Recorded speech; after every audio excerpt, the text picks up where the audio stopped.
Hello everyone, welcome to my channel Study with Notes. I am your educator Khushi and today we will discuss about the characteristics of Indian economy. मतलब कि जो Indian economy है उसकी क्या features हैं, क्या natures हैं, क्या करेक्टरिस्टिक्स हैं, तो आज हम वो डिस्कस करेंगे। सबसे फर्स्ट जो बात आती है वो है Indian economy as an underdeveloped economy. Underdeveloped economy, हमारी इकॉनमी कुछ टाइम पहले जो थी वो अंडर डेवलप्ड इकॉनमी थी। और कई बार क्वेश्चन में ये आ जाता है कि अंडर डेवलप्ड इकॉनमी जो थी इंडियन इकॉनमी वो किस तरह की थी, तो हमें उसे डिफाइन करना है। उस बेसिस पे आज मैं आपको करवाऊंगी। नेक्स्ट मैं आपको करवाऊंगी कि इंडियन इकॉनमी डेवलपिंग इकॉनमी किस तरीके से है, जो कि आज का सिनेरियो है। अगर हम आज की बात करें तो इंडियन इकॉनमी है वो प्लान्ड डेवलपिंग इकॉनमी है। प्लान्ड इकॉनमी ये रहा, डेवलपिंग इकॉनमी ये रहा। अगर हम मिक्स कर दें इसको प्लान्ड इकॉनमी और डेवलपिंग इकॉनमी को, तो हमारी आज की जो इंडियन इकॉनमी है वो बनती है। नेक्स्ट आता है मिक्स्ड इकॉनमी। मिक्स्ड इकॉनमी का कहने का मतलब ये है कि हमारी जो इकॉनमी है वो चीज़ों पे होती है। First is capitalism, second is socialism. Capitalism वो इकॉनमी होती है जहाँ पर जो प्राइवेट लोगों की इंडस्ट्रीज होती हैं। सोशलिज्म वहाँ होती है जहाँ पर जो गवर्नमेंट होती है उसकी मोस्ट ऑफ द इंडस्ट्रीज होती हैं। लेकिन जो हमारी इकॉनमी है वो कैसी है, वो मिक्स्ड इकॉनमी है। मतलब इन दोनों का समअप है कि हमारी जो इकॉनमी है वो कैपिटलिज्म पर भी बेस है और सोशलिज्म पर भी बेस है। प्राइवेट लोग हैं और जो गवर्नमेंट है वो मिल के काम करती है और इसे हम बोलते हैं मिक्स्ड इकॉनमी। तो हमारी जो इंडियन इकॉनमी है वो मिक्स्ड इकॉनमी है। इससे रिलेटेड मेरे अकॉर्डिंग बड़ा क्वेश्चन नहीं आएगा, छोटा क्वेश्चन आ सकता है और आप लोग इसी को डिफाइन कर सकते हैं। नेक्स्ट हमारा आता है प्लान्ड इकॉनमी। हमारी जो इकॉनमी है वो एक प्लान्ड इकॉनमी है। आने वाले चैप्टर्स में हम डिस्कस करेंगे कि हमारे 5 ईयर प्लान्स जो हैं वो चल रहे हैं और किस तरीके से चल रहे हैं। फर्स्ट 5 ईयर प्लान कौन सा है, नेक्स्ट कौन सा है, और अब जो प्लान है वो कौन सा चल रहा है, वो हम उस पर्टिकुलर वीडियो में डिस्कस करेंगे। नेक्स्ट जो हमारी है वो है India as a federal economy. Federal economy वो इकॉनमी होती है जो कॉन्स्टिट्यूशन से रिलेटेड होती है और इसमें जो गवर्नमेंट की एक्टिविटीज़ होती हैं वो देखी जाती है। गवर्नमेंट 3 लेवल पे एक्टिविटी करती है, सेंट्रल लेवल पे, स्टेट लेवल पे और लोकल लेवल पे। उसी बेसिस पे जो गवर्नमेंट होती है उसे डिफाइन कर दिया जाता है कि वो स्टेट लेवल की गवर्नमेंट है, सेंट्रल लेवल की गवर्नमेंट है या लोकल गवर्नमेंट है। तो ये चीज़ें हो जाती हैं। और हमारे जो प्लान जो मैंने आपको बताया इसमें जो मेन है वो नीति आयोग है। नीति आयोग का नाम चेंज कर दिया गया था। पहले जो नाम था वो प्लानिंग कमीशन ऑफ इंडिया था, ठीक है। और 5 ईयर प्लान्स बनाती है प्लानिंग कमीशन। आज जो हम डिस्कस कर रहे हैं वो है Indian economy as an underdeveloped economy and Indian economy as a developing economy. तो सबसे फर्स्ट करते हैं कि क्या क्या करेक्टरिस्टिक है of Indian economy as a developing economy. मतलब कि जो इंडियन इकॉनमी है वो एक डेवलपिंग इकॉनमी है और इसकी क्या क्या करेक्टरिस्टिक है। अगर आपने ये डेवलपिंग इकॉनमी की करेक्टरिस्टिक पढ़ ली तो आपको ऑटोमेटिकली पता चल जाएगा कि अंडर डेवलप्ड कंट्री की क्या करेक्टरिस्टिक्स होती हैं। तो इसका फर्स्ट पॉइंट क्या कहता है कि rapid growth of national income, GDP जिसे हम बोलते हैं, gross domestic product, and per capita income. जो पर कैपिटा इनकम होता है वो क्या है, बढ़ रहा है। अगर एक इकॉनमी में पर कैपिटा इनकम मतलब कि पर पर्सन की जो इनकम है वो बढ़ रही हो, या नेशनल इनकम मतलब कि हर पर्सन की जो, अगर हम टोटल कर दें, अगर इंडिया में रहने वाले जितने भी लोग हैं अगर उनकी हम एवरेज निकालते तो दैट इज़ नेशनल इनकम, और उनकी जो इनकम है वो बढ़ रही है, जीडीपी बढ़ रही है, प्रोडक्शन बढ़ रहा है, तो दैट मीन्स हमारी जो इकॉनमी है वो ग्रोथ स्टेज पे चल रही है, डेवलपिंग स्टेज पे चल रही है। तो इसे हम बोलेंगे कि इंडियन इकॉनमी क्या है, डेवलपिंग है। और अगर ये सब चीज़ें अगर बढ़ रही होंगी तो ऑटोमेटिकली जो पॉवर्टी है, जो गरीबी है, वो रिड्यूस हो रही होगी। और अब हमें पता चलता है कि अगर हमारी इकॉनमी अंडर डेवलप्ड होती तो क्या होता। तो यहाँ पर जो मेन चीज़ होती कि वो नेशनल इनकम जो है वो कम हो रही होती। अंडर डेवलप्ड में नेशनल इनकम कम हो रही होती, पर कैपिटा इनकम कम हो रही होती और पॉवर्टी जो है वो बढ़ रही होती, ठीक है। नेक्स्ट हम करते हैं कि चेंज इन इकोनॉमिक स्ट्रक्चर। जो इकोनॉमिक स्ट्रक्चर है वो चेंज हो रहा है। पुराना टाइम की बात करें तो बहुत ज़्यादा लोग जो थे वो एग्रीकल्चर पे डिपेंड थे, लेकिन आज के टाइम में बात करें तो एग्रीकल्चर पे मोस्ट ऑफ द कंट्री की जो पॉपुलेशन है वो एग्रीकल्चर पे ही डिपेंड है। लेकिन शिफ्टिंग हो रही है। शिफ्टिंग कैसे हो रही है कि जो एग्रीकल्चर के जो एग्रीकल्चर सेक्टर में जो लोग लगे हुए थे, जैसे हम बोल सकते हैं कि हिडन अनएम्प्लॉयमेंट थी, डिस्गस्ड अनएम्प्लॉयमेंट थी, तो वो जो डिस्गस्ड अनएम्प्लॉयमेंट है, वो जो लोग जो एक्स्ट्रा काम कर रहे थे तो वो अब शिफ्ट हो रहे हैं इन इंडस्ट्रियल सेक्टर, जिसे हम सेकेंडरी सेक्टर बोल सकते हैं, या फिर टर्शरी सेक्टर, या फिर जिसे हम ट्रेड सेक्टर बोल सकते हैं। तो उसकी तरफ क्या है, शिफ्टिंग हो रही है। तो जब भी शिफ्टिंग होगी एग्रीकल्चर से, जब सेकेंडरी सेक्टर और टर्शरी सेक्टर में शिफ्टिंग होगी तो that is economic structure changes. जब भी एक कंट्री की इकोनॉमिक स्ट्रक्चर इस तरीके से चेंज होंगे तो हमारी जो इकोनॉमी है वो डेवलपिंग की तरफ जा रही है।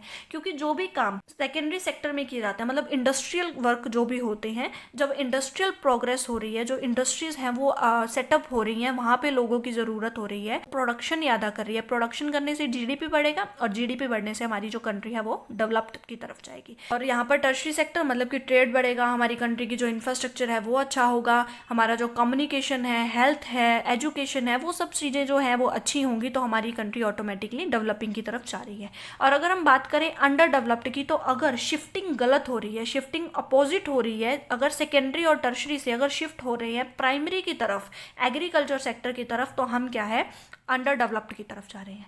नेक्स्ट इसमें आता है कि commercial structure changes. Commercial structure changes क्या कहता है कि कमर्शियलाइजेशन ऑफ एग्रीकल्चर हो रहा है।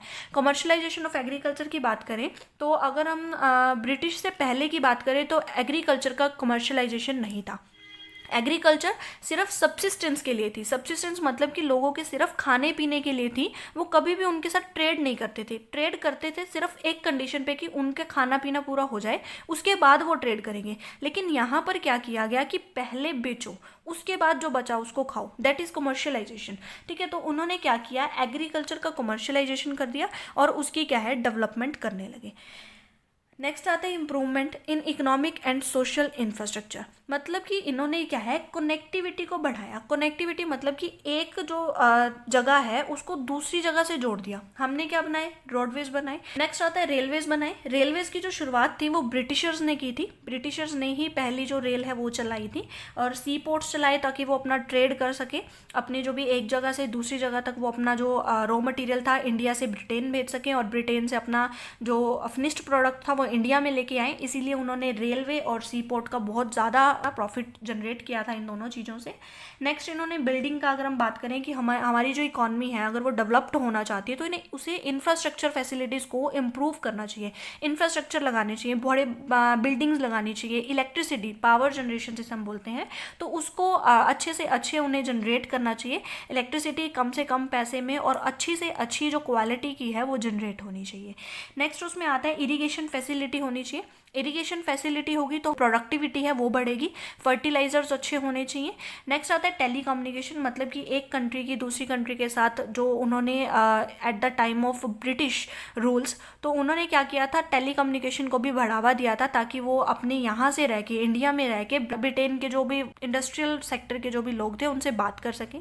बैंकिंग, इंश्योरेंस, तो इन सभी चीज़ों को अगर हम बढ़ाते हैं तभी क्या है, हम कह सकते हैं कि हमारी इकॉनमी क्या है, डेवलप्ड है। हम कहें कि हमारे यहाँ पर बैंकिंग सिस्टम नहीं है, टेलीकम्युनिकेशन नहीं है, हम एक जगह से दूसरी जगह तक बात तक नहीं कर सकते, तो हम कह सकते हैं कि हम डेवलप्ड नेशन में जा रहे हैं? नो, हम बहुत ज़्यादा पिछड़ रहे हैं। दैट मीन्स हम अंडर डेवलप्ड हो रहे हैं। तो हमें क्या, इन सभी फैसिलिटीज़ को बढ़ाना है, तभी हम क्या करेंगे, डेवलपिंग नेशन की तरफ जाएंगे। और अगर हम कहें कि इन सभी चीज़ों में इंप्रूवमेंट नहीं हो रहा है तो हम अंडर डेवलप्ड में हैं। नेक्स्ट आता है डेमोग्राफिक प्रोफाइल। अब डेमोग्राफिक प्रोफाइल जो है वो कुछ इस तरीके से होना चाहिए कि हम डेवलपिंग नेशन में जाए, जैसे कि पॉपुलेशन की जो ग्रोथ है वो कम होनी चाहिए। नेक्स्ट इसमें कहा गया कि जो लिटरेसी रेट है, मतलब कि जो लोगों का पढ़ना है वो ज़्यादा होना चाहिए। ठीक है, तो लिटरेसी रेट बढ़ना चाहिए, पॉपुलेशन कम होना चाहिए। और इन्फेंट मोरालिटी रेट होती है, मतलब कि एक जो नवजात शिशु होता है, एक बच्चा होता है, वो 1 साल से पहले ना मरे, तो उसकी रेट कम करनी चाहिए। मतलब कि ये जो सारी फैसिलिटीज़ हैं जिसे हम हेल्थ के अंदर भी ले सकते हैं, तो वो चीज़ें अच्छी होनी चाहिए और डेमोग्राफिक प्रोफाइल जो है वो लोगों की अच्छी होगी तो हम क्या है, डेवलपिंग नेशन में रह रहे हैं, अदरवाइज हम क्या है, अंडर डेवलप्ड में है। नेक्स्ट आता है इन equality in the wealth distribution. Wealth distribution में इनइक्वालिटी है जिसकी वजह से हम सिर्फ डेवलपिंग नेशन में हैं, डेवलप्ड तक नहीं जा पाए हैं। और यही जो एक कैरेक्टरिस्टिक्स अंडर डेवलप्ड की भी है कि ये इनइक्वालिटी है वेल्थ डिस्ट्रीब्यूशन में। अब वेल्थ डिस्ट्रीब्यूशन क्या होता है? वेल्थ डिस्ट्रीब्यूशन का मतलब है कि जो पुअर है उनको बहुत ही कम इनकम जनरेट होती है और जो रिच हैं उनको बहुत ही ज़्यादा इनकम जनरेट होती है। मतलब कि जो वेल्थ है, जो इनकम है, उसका डिस्ट्रीब्यूशन इनइक्वल है। इनइक्वल मतलब वही चीज़ कि जो रिच हैं, अमीर लोग और अमीर होते जा रहे हैं और गरीब जो है वो और गरीब होते जा रहे हैं। That is inequality of wealth distribution. Next आता है low level of technology. Technology बहुत कम है तो हम किस में जी रहे हैं, हम अंडर डेवलप्ड में हैं। लेकिन अगर उसी टेक्नोलॉजी में धीरे धीरे इम्प्रूवमेंट हो रहा है तो हम क्या है, डेवलपिंग की तरफ जा रहे हैं। तो इस तरीके से आप डेवलपिंग और अंडर डेवलप्ड की कैरेक्टरिस्टिक्स को इन्हीं पॉइंट्स में से अलग कर सकते हैं। नेक्स्ट आता है कि अंडर यूटिलाइजेशन ऑफ रिसोर्सेज, मतलब कि जितने भी रिसोर्सेज हैं हम उनका फुलर यूटिलाइजेशन, ऑप्टिमम यूटिलाइजेशन अगर हम नहीं कर पा रहे हैं तो हम किस में जी रहे हैं, डेवलपिंग इकॉनमी में जी रहे हैं। और अगर हम उसका फुल और पूरा यूटिलाइज कर लेते हैं तो हम डेवलप्ड नेशन की तरफ बढ़ते जाएंगे। नेक्स्ट आता है poor quality of human capital. Human capital क्या होता है कि हमारी देखो कैपिटल दो तरह की होती है, एक फिजिकल कैपिटल होती है, एक ह्यूमन कैपिटल होती है। फिजिकल कैपिटल होती है जो एक तरीके से हम कह सकते हैं पैसा, बिल्डिंग, वो हमारे लिए क्या है, एक फिजिकल कैपिटल है। लेकिन एक ह्यूमन कैपिटल होती है, मतलब कि एक ह्यूमन में क्या चीज़ है, उसकी स्पेशलाइजेशन क्या है, उसमें स्किल्स किस तरह की है। तो किस हमें पता चलता है कि अगर जो एक ह्यूमन बींग है उसमें क्वालिटी अच्छी है, स्किल्ड पर्सन है, तो वो क्या है, डेवलपिंग में है। अनस्किल्ड है तो वो अंडर डेवलप्ड में है, और फुली स्किल्ड है, प्रॉपर स्किल्ड है, उसमें पूरी नॉलेज है, तो वो क्या है, डेवलप्ड है। नेक्स्ट आता है increase the rate of capital formation but too slow, मतलब कि कैपिटल फॉर्मेशन जो है वो बढ़ तो रहा है, मतलब कि जो प्रोडक्टिविटी है वो बढ़ रही है, लेकिन इतने अच्छे रेट से नहीं बढ़ रही है। अगर बहुत ज़्यादा अच्छे रेट से बढ़ेगी तो हम डेवलप्ड की तरफ जाएंगे, लेकिन अभी क्या है, हम डेवलपिंग नेशन में है। तो इस बेसिस पे हम बोलते हैं कि जो प्रोडक्शन है वो इंक्रीज़ हो रहा है, प्रोडक्टिविटी जो है वो इंक्रीज़ हो रही है, इंडस्ट्रियलाइजेशन हो रहा है, धीरे धीरे हो रहा है, माइनिंग, प्लांटेशन, तो ये सारी चीज़ें हो रही हैं, लेकिन इतने अच्छे फास्ट रैपिड स्पीड से नहीं हो रही हैं, इसलिए हम क्या है, डेवलपिंग नेशन में है। नेक्स्ट आता है increase in the rate of saving and investment. जो इन्वेस्टमेंट है और सेविंग है, इनकी अगर जो रेट है वो बढ़ जाए तो हम क्या है, डेवलपिंग की तरफ जा रहे हैं। अगर लोग क्या है, इन्वेस्टमेंट करेंगे तो बहुत सारे जो इंडस्ट्रीज़ हैं वो सेटअप होंगी, बहुत सारे अच्छे अच्छे बड़े बड़े बिजनेस सेटअप होंगे, तो इससे हम क्या है, डेवलप्ड नेशन की तरफ जाएंगे, तो मतलब हम डेवलपिंग नेशन में हैं। नेक्स्ट आता है कि development of social sector. Social sector मतलब कि सोशल इंफ्रास्ट्रक्चर को भी क्या है, हमें डेवलप करना है। सोशल इंफ्रास्ट्रक्चर किस तरीके का, जैसे कि हम बात करें कि एजुकेशन हमें बढ़ानी चाहिए, एजुकेशन बढ़ाने से लोगों का वेलफेयर भी हो रहा है और आने वाले टाइम में हमें इससे क्या है, बहुत सारे गेन भी होंगे। नेक्स्ट आता है हेल्थ फैसिलिटी, हॉस्पिटल्स प्रोवाइड करने चाहिए ताकि लोग जो हैं वो ईजी और लो कॉस्ट पे अपना जो इलाज है वो करवा सकें। नेक्स्ट आता है रिसर्च, रिसर्च भी करनी चाहिए। अगर एक कंट्री में रिसर्च होती रहेगी तो वो डेवलप्ड नेशन की तरफ बढ़ेगी। नेक्स्ट आता है कि unemployment and under employment problem. एक कंट्री में अंडर एम्प्लॉयमेंट और अनएम्प्लॉयमेंट की प्रॉब्लम आ रही है तो वो क्या है, डेवलपिंग नेशन में है। अगर इसमें प्रॉब्लम नहीं है, अगर वो फुल एम्प्लॉयमेंट है किसी कंट्री में, तो वो डेवलप्ड आ जाता है। लेकिन हम क्या है, अंडर एम्प्लॉयमेंट की सिचुएशन में है, तो इस बेसिस पे हम डेवलपिंग इकॉनमी के कैरेक्टरिस्टिक्स को पढ़ रहे हैं। नेक्स्ट आता है lack of proper industrialization. Proper industrialization नहीं है, बैंकिंग फैसिलिटीज़ अच्छी नहीं है, बट धीरे धीरे डेवलपमेंट हो रही है, तो हम क्या बोलेंगे, डेवलपिंग है। नेक्स्ट आता है इंस्टीट्यूशनल रिफॉर्म्स हो रहे हैं। जैसे हम बात करें कि हमारे बहुत सारे रिफॉर्म्स हुए हैं, जैसे हम ग्रीन रेवोल्यूशन बोल सकते हैं, एग्रीकल्चर रेवोल्यूशन जिसे हम बोलते हैं, तो ये हो रही है, लैंड रेवोल्यूशन हो रहा है, ग्रेन रिफॉर्म्स होता है। तो ये जो रिफॉर्म्स है, रेवोल्यूशन है, ग्रीन रेवोल्यूशन है, इसको हम आने वाले टाइम में पढ़ेंगे। तो अब के लिए सिर्फ इतना ही कि जो हमारे जो ग्रीन रेवोल्यूशन है, मतलब रेवोल्यूशन मतलब कि अच्छे चेंजेस लाना, रेवोल्यूशन मतलब सुधार लाना, ग्रीन मतलब एग्रीकल्चर से रिलेटेड। जब भी एग्रीकल्चर से रिलेटेड, लैंड से रिलेटेड या किसी भी चीज़ से रिलेटेड कोई भी रेवोल्यूशन होता है, कोई भी रिफॉर्म्स होते हैं, कोई सुधार होते हैं, इंस्टीट्यूशनल रिफॉर्म्स होते हैं, तो उस बेसिस पे हम क्या है, इम्प्रूवमेंट कर रहे हैं। और डेवलपिंग का मतलब यही है कि हम इम्प्रूवमेंट कर रहे हैं। Next increase in employment. Employment हमने पहले किया कि अंडर एम्प्लॉयमेंट एंड अनएम्प्लॉयमेंट है, लेकिन हम क्या है, एम्प्लॉयमेंट को बढ़ा रहे हैं, हम फुल एम्प्लॉयमेंट की तरफ जाना चाहते हैं, तो हम डेवलपिंग इकॉनमी में है। नेक्स्ट आता है मॉडर्नाइजेशन। मॉडर्नाइजेशन मतलब कि हम पूरे मॉडर्न हुए नहीं हैं, लेकिन मॉडर्नाइजेशन को हम एक तरीके से हम ये बोल सकते हैं कि ये एक सीढ़ियाँ हैं, तो इस सीढ़ियों की तरफ हम क्या है, चढ़ रहे हैं, तो that is developing nation, modernization कर रहे हैं। नेक्स्ट है export promotion and import substitution. Export promotion और इम्पोर्ट सब्सटीट्यूशन बहुत ही इंपॉर्टेंट कंसेप्ट है, इसको भी हम आने वाले टाइम में कवर करेंगे। तो थोड़ा सा इसके बारे में भी समझ लीजिए कि ये क्या होता है। एक्सपोर्ट प्रमोशन होता है कि हमें अपनी कंट्री से ज़्यादा क्या है, एक्सपोर्ट करना है, मतलब कि एक्सपोर्ट को बढ़ावा देना है, जिससे हम क्या है, डेवलपिंग से डेवलप्ड नेशन की तरफ जाएंगे।